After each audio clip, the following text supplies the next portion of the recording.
சொல்றேன், கண்டிப்பா சொல்றேன். இப்போ இப்போ டயபெட்டிக் உங்களுடைய பிரச்சனையே 25 இயர்ஸா எடுத்துட்டு இருக்கீங்க. நம்ம ஆயுர்வேதம் மாறணும்னா நம்ம ஸ்டெப் பை ஸ்டெப்பா தான் மாறுவோம்.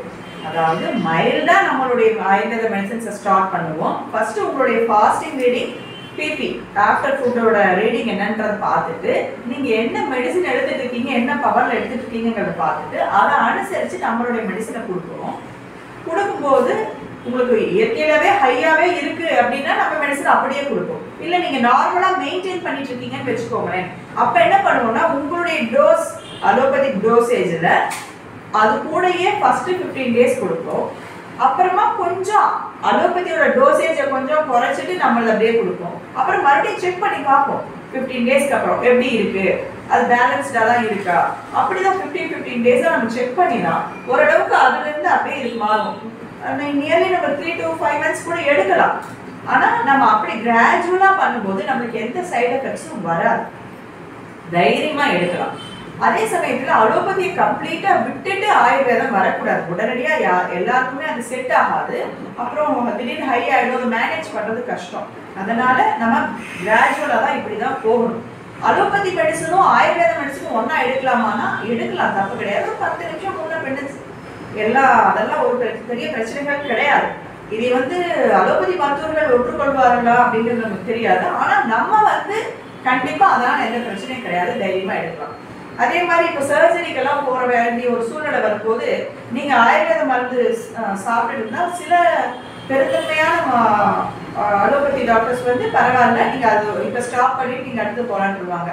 சிலர் அதை நீங்க இதை எடுத்ததுனால உங்களுக்கு இந்த பிரச்சனை அப்படிம்பாங்க. அப்படியெல்லாம் கிடையாது. நம்ம மருந்து சாப்பிட்றதுனால பிரச்சனைகள் வராது. நம்ம அந்த சமயத்துல அந்த மருத்துவர்களுடைய ஆலோசனையின்படி அந்த மருந்துகளை சாப்பிட்டுட்டு அப்புறம் மறுபடியும் நம்ம ஆயுர்வேத மருந்து வந்துடலாம். ஏன்னா அப்பதானே அவங்களால அந்த அந்த நேரத்தில் இருக்க பிரச்சனையை மேனேஜ் பண்ணி கொண்டு போக முடியும். நம்ம சரீரத்துல வேற உபாதைகள்லாம் இருக்கும்போது அப்ப அந்த மருத்துவருடைய சொல்படி கேட்டு அதை ஃபர்ஸ்ட் ரெக்கவரி பண்ணிட்டு நம்ம மெடிசனுக்கு வரலாம். இல்ல ஒரு சின்ன சின்ன மைனர் ப்ராப்ளம்ஸ் தானா அதோட இதையும் எடுத்து நம்ம கொண்டு வரலாம். இதுல எந்த விதமான பயப்பட வேண்டிய விஷயம் கிடையாது. தைரியமா நம்ம மாறி வரலாங்க. சொல்லுங்க.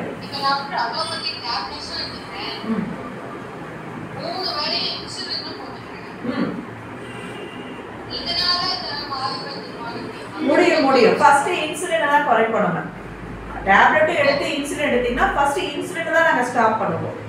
மெடிசன்ஸை கொடுத்து இன்சுலினோட பாயிண்ட்ஸை குறைச்சி நமக்கு ப்ராக்டிக்கலா நிறைய பேஷண்ட்ஸ் இருக்காங்க. அந்த மாதிரி கம்ப்ளீட்டா இன்சுலின்ல இருந்து வெளியே வந்தவங்க நிறைய பேர் இருக்காங்க. அதுக்கப்புறமா மைல்டு டோசேஜ் அலோபதியும் நம்மளுடைய ஆயுர்வேத மெடிசனும் சேர்த்து எடுத்துட்டு இருக்காங்க. ஏன்னா அவ்வளவு வருஷம் சாப்பிட்டவங்களுக்கு திடீர்னு கம்ப்ளீட்டா ஒரு பயமும் இருக்கும். அதனால mild dosage allopathy medicine with Ayurveda medicine insulin இல்லாம ரொம்ப கம்ஃபர்டபுளா இருக்காங்க. நம்ம பேஷண்ட்ஸ் இருக்காங்க. பெரிய பெரிய வித்வான்கள் எல்லாம் மியூசிக் ஃபீல்ட்ல இருக்க பெரிய பெரிய வித்வான்கள் எல்லாம் நம்ம கிட்ட எடுத்துட்டு இருக்காங்க. அவங்க எல்லாம் அப்படிதான் இருக்காங்க. டாக்டர் அரிமளம் பத்மநாபன் சொல்லிட்டு அவங்கெல்லாம் நம்ம கிட்ட இருந்த மெடிசன் நம்மளதான் ஃபாலோ பண்றாங்க. அப்படிதான் எடுத்துட்டு இருக்காங்க. அதனால தைரியமா சாப்பிடலாம். நல்லது.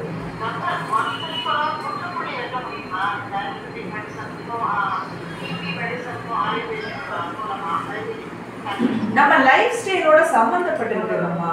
இப்ப எப்படின்னா இன்னைக்கு இப்போ ஒரு ரீசெண்டா 1 or 2 months தான் எனக்கு டயபெட்டிக் இருக்கு அப்படின்னா நம்ம அதை சரிப்படுத்திடுவோம்.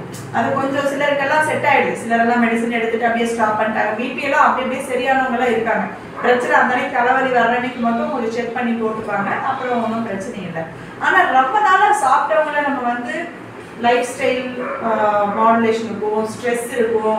அதெல்லாம் நம்ம பார்க்கும்போது அதை மேனேஜ் பண்ணி கொண்டு போகிறதுக்கு நீங்க கொஞ்சம் டாக்டரோட பார்வையிலே இருந்தா பிரச்சனை கிடையாது. நம்ம பாட்டுக்கு மறந்து இருந்துடக்கூடாது. அந்த டாக்டர்கிட்டயே அப்பப்போ பேசிக்கணும். நீங்க ரெகுலரா அலோபதி டாக்டர்ஸ் எப்படி மந்த்லி ஒரு செக்அப் போறீங்க, அந்த மாதிரி ஆயுர்வேத மருத்துவர்களை எங்களையும் நீங்க பார்த்துட்டு நார்மலா இருக்குமான்னு பார்த்துட்டு மெயின்டைன் பண்ணா தைரியமா அதை கொஞ்சம் மெயின்டைன் பண்ணலாம். சரீரத்தை பொறுத்து எல்லாரையும் ஒரே மாதிரி நம்ம என்ன சொல்றது டிசைட் பண்ணி டெசிஷன் எடுக்க முடியாது. ஒவ்வொருத்தரோட சரீரத்துக்கு தகுந்த மாதிரி அது வேறுபடும். சிலருக்கு ஓகே ஆயிடும், சிலருக்கு கொஞ்சம் டைம் எடுக்கும். நம்மளுடைய ஃபுட் ஹேபிட்ஸ், நம்மளுடைய டைஜஸ்டிவ் பவர் இதெல்லாம் பொறுத்து தான் நம்ம தீர்மானிக்க முடியும். சரிங்களா?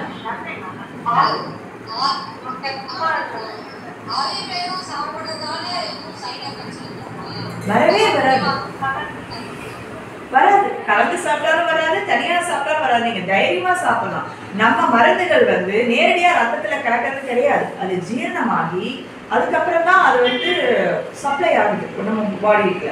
அதனால நீங்க இந்த மருந்து வந்து டைஜஷன் ஆகிறதுனால அது ப்ராப்பரா அதோடைய எலிமினேஷன் நம்மளுக்கு மலக்கழிவுகள்லையும் யூரின்லையும் போயிடும். ஸோ நம்மளால இந்த மெடிசனால எந்த பிரச்சனையும் வராது. ஆனால் சிலருக்கு ஒரு கொஷின் இருக்கு, மெட்டல்ஸ் அண்ட் மினரல்ஸ் சேர்ந்த ரசௌஷதி சாப்பிட்றதுனால பிரச்சனைகள் வந்துடுமோ அப்படின்னு சொல்லிட்டு. எல்லாமே இப்போ நீங்க அணுகக்கூடிய மருத்துவரை பொறுத்து இருக்கு.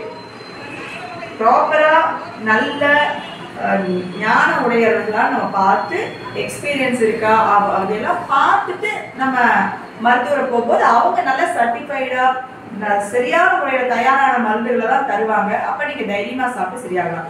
நீங்க சூஸ் பண்ற மருத்துவரை பொறுத்து தான் அந்த மருந்துனால சைடு எஃபெக்ட்ஸ் வராம இருக்கிறதுக்கு உத்தரவாதம் கொடுக்க முடியும்.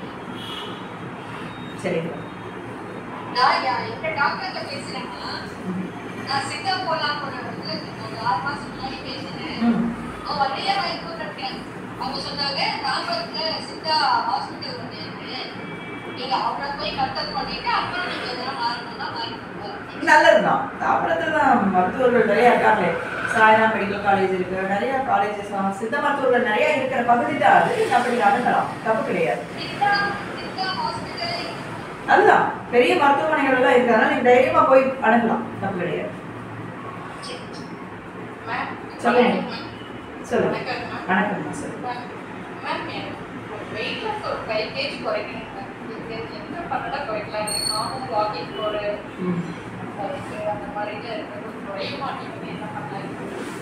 தினமும் ஒரு உணவு சாப்பிட்றதுக்கு முன்னாடி டெய்லி வெண்பூசணி ஒரு 250 கிராம் வேக வச்சு ஒரு வேளை உணவுல சாப்பிடுங்க. இன்னொரு வேளை உணவுல பப்பாயா ஒரு 250 கிராம் சாப்பிடுங்க.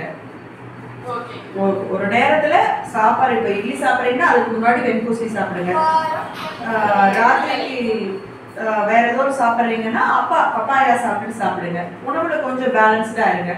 டெய்லி சூரிய நமஸ்காரம் பண்ணுங்க. ஒரு 20 சிட்டிங்ஸ் அந்த மாதிரி 20 டைம்ஸ் லெஃப்ட் ரைட் ரெண்டுலையும் சேர்ந்து அது ஒரு ஸ்ரத்தையா நீங்க பண்ணலாம். அதனாலே உங்களுக்கு நல்ல மாற்றங்கள் வரும்.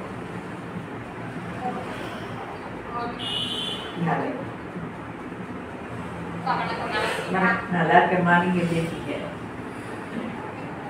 சொல்லுங்க.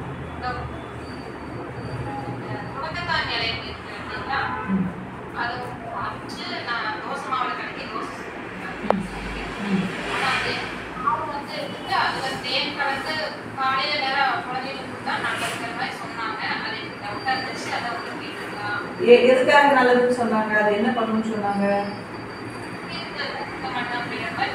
எதுக்குமா சொல்லுங்க. இல்ல நம்ம வந்து குழந்தைகளுக்கெல்லாம் வந்து உணவுலயே நம்ம சரியா சரி பண்ணலாம். நீங்க வந்து உணவுல கீரை வேற சமைச்சே கொடுங்க. டைஜஸ்டிவ் பவர் எல்லாம் இப்ப குழந்தைகள் எல்லாம் ஓடி விளையாடுறதுலாம் கம்மியா இருக்கு. ஸோ அந்த மாதிரி எல்லாம் இல்லாம நீங்க உணவுலயே சமைச்ச உணவுலாம் கீரைகள் கொடுங்க.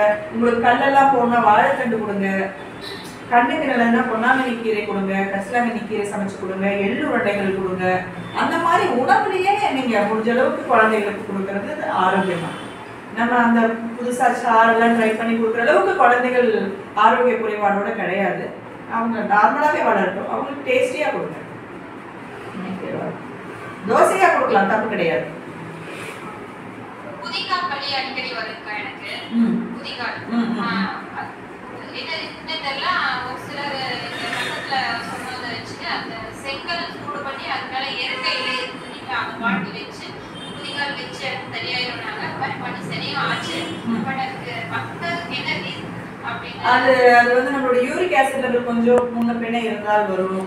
நம்முடைய வாயு புதிகால் வாயு வாத கண்டகம்னு சொல்லுவோம் ஆயுர்வேதத்துல. அதுதான் சிகிச்சை. அது செம்மண், அந்த கால்சியம் அது கொஞ்சம் படணும் நம்மளுக்கு.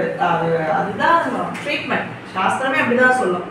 அதனால சிகிச்சை தான், அது தப்பு கிடையாது. நம்ம கொஞ்சம் பாலெல்லாம் சாப்பிட்டுட்டு கொஞ்சம் நம்ம சத்து குறைபாடுகள் எல்லாம் சரிப்படுத்திட்டோம்னா அது வராது. நல்லதுதான். வேற யாருக்காவது ஏதோ சந்தேகங்கள் இருக்குங்களா?